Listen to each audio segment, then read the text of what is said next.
السلام علیکم دوستو، میں ہوں محمد نوشاد قاسمی تارپوری۔ ہمارے یوٹیوب چینل نوشاد ٹیچ کو آپ کا خیر مقدم ہے۔ آپ سے گزارش ہے کہ اگر آپ نے ابھی ہمارے یوٹیوب چینل نوشاد ٹیچ کو سبسکرائب نہیں کیا تو بہت جلد کر لیں۔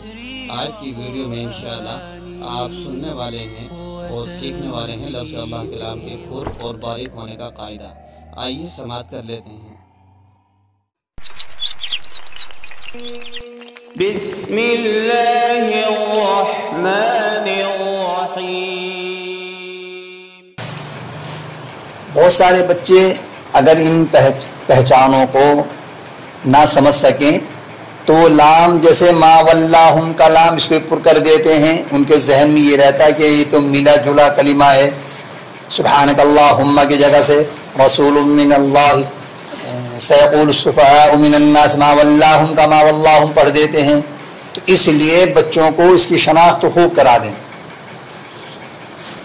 لفظ اللہ کے لام کا قاعدہ، قاعدہ نمبر 34۔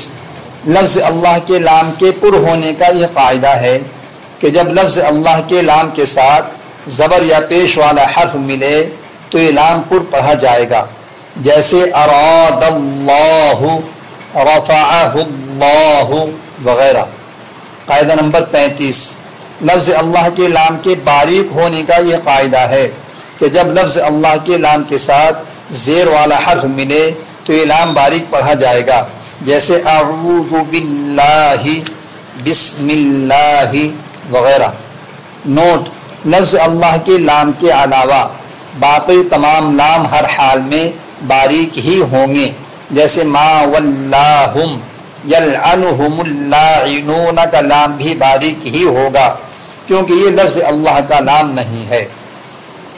هذا القرآن يوحدنا لطريق الخير يوجهنا الله تعالى أنزله ورسول الله معلمنا